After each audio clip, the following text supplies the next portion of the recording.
In 1854, deep in the Louisiana bayous, an enslaved woman named Celeste stood in a moonlit cemetery holding objects that belonged to the family that had tortured her for 20 years. She spoke words in languages older than Christianity, performed rituals that her grandmother had brought from Africa, and unleashed forces that would systematically destroy one of Louisiana's most powerful families over the course of 50 years. What she did that night wouldn't just claim lives. It would prove that some forms of justice operate beyond the reach of human law. Welcome back to Buried Truths, where we uncover the stories they buried and give voice to those they silenced. I'm about to take you into the shadowy world of Louisiana voodoo, where African spiritual traditions met New World oppression and created something both beautiful and terrifying. This isn't just about curses.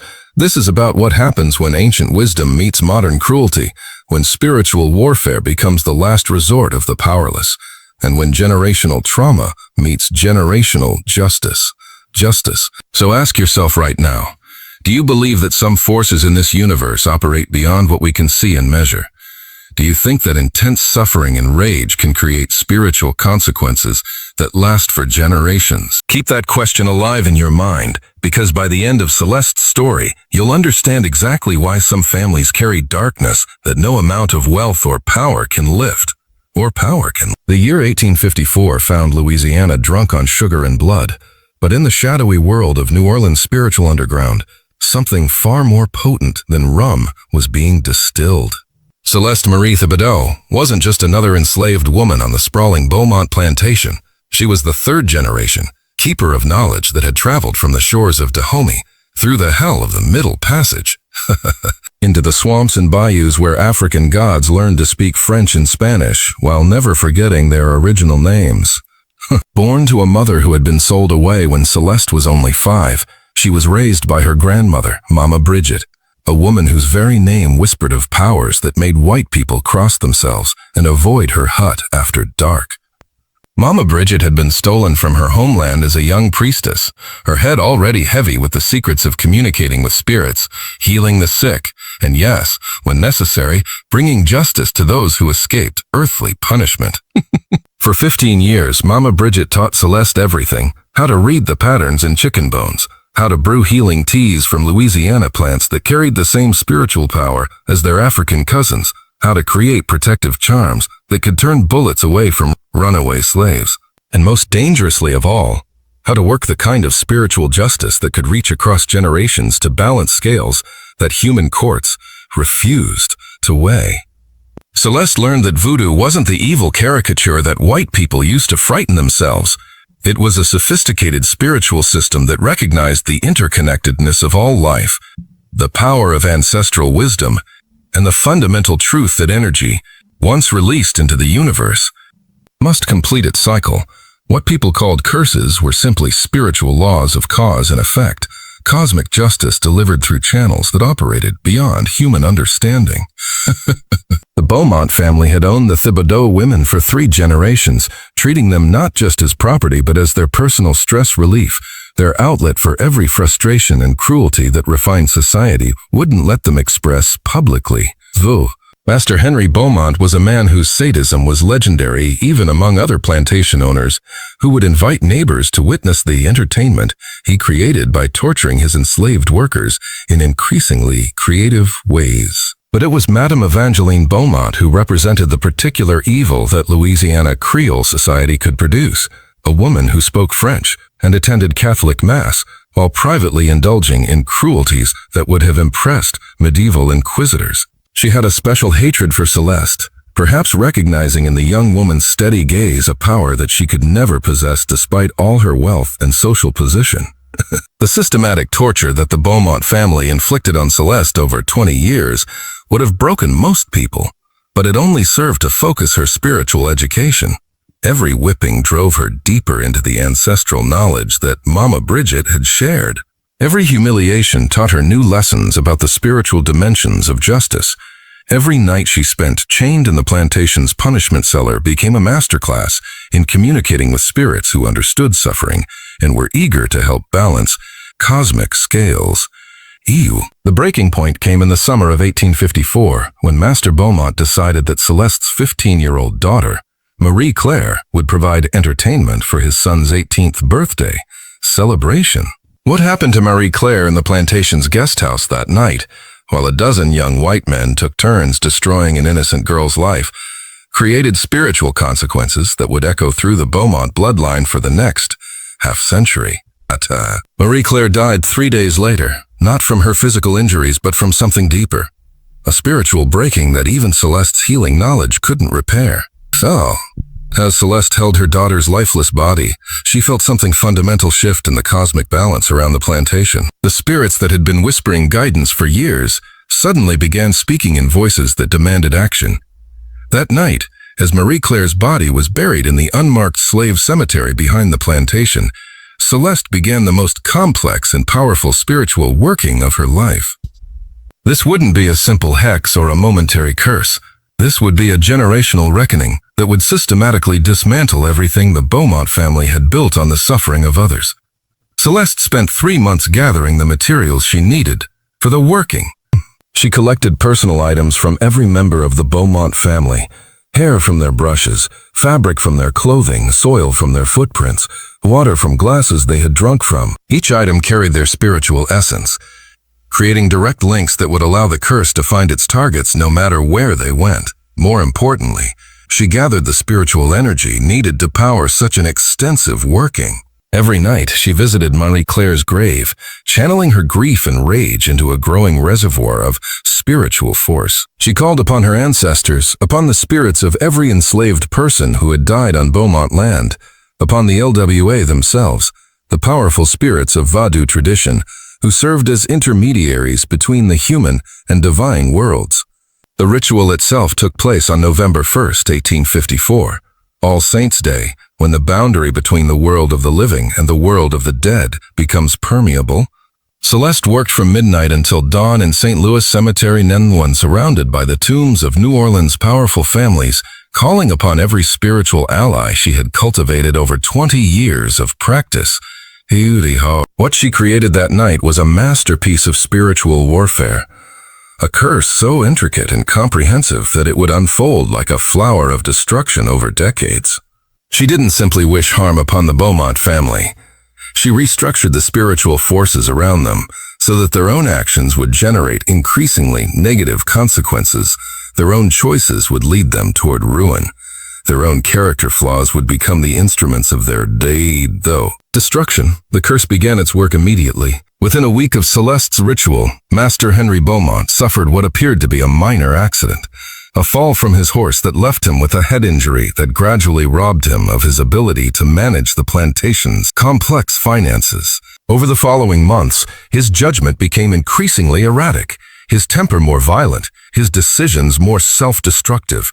Meanwhile, Madame Evangeline began experiencing what she described as nervous complaints, vivid nightmares that left her screaming, hallucinations that made her see Marie Claire's face in mirrors and shadows, paranoid delusions that convinced her that every enslaved person on the plantation was plotting against her.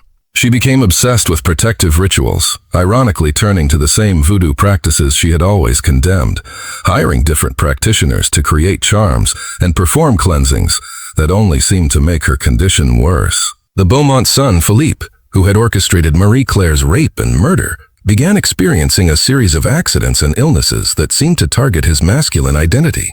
A hunting accident left him partially paralyzed below the waist.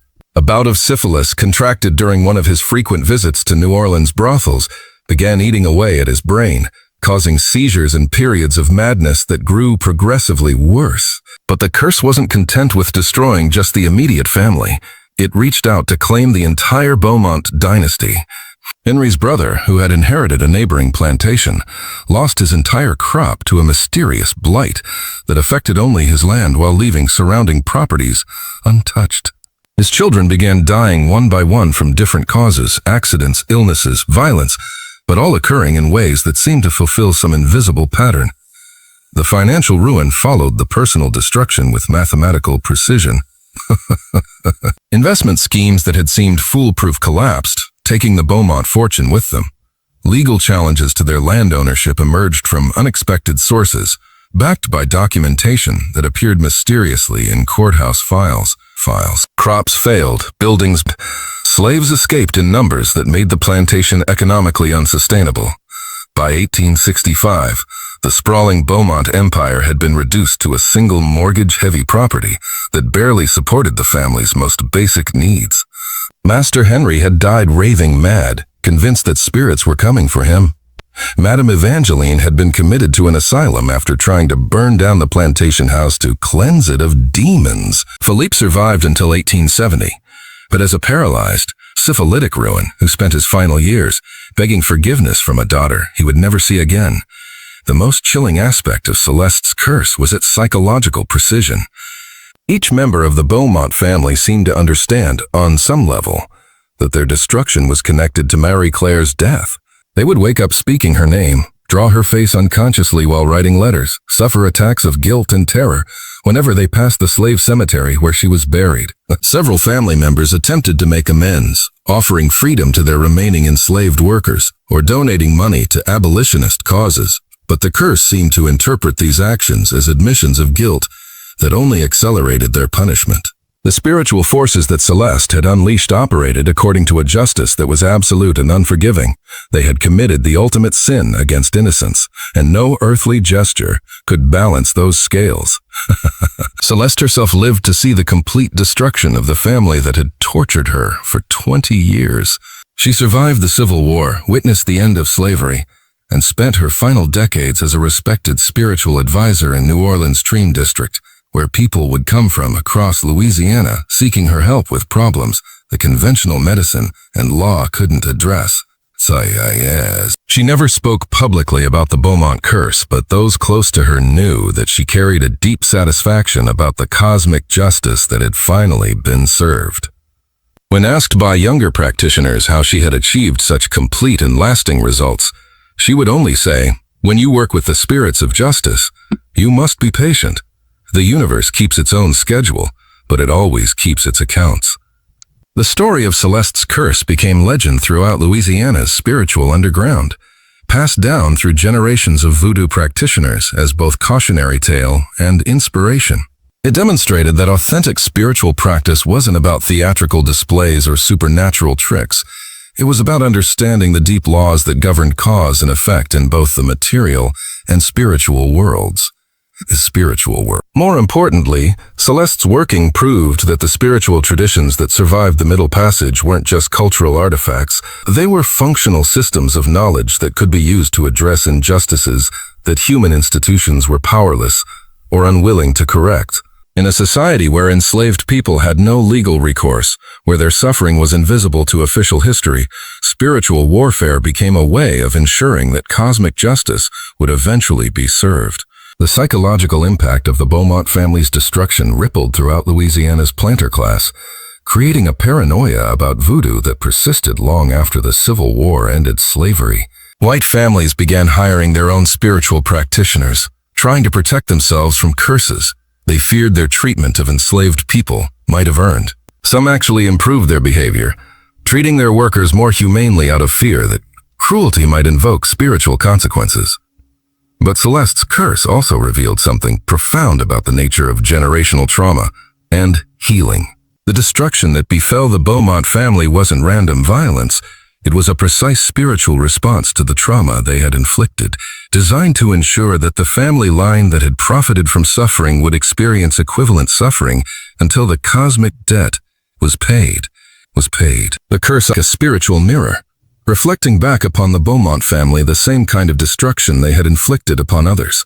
They had torn families apart through sale and separation. Their own family was torn apart by madness and death. They had treated human beings as property to be used and discarded. They lost their own property and status. They had shown no mercy to the innocent. They received no mercy when their own time of judgment came. Think about the spiritual sophistication required for Celeste's working.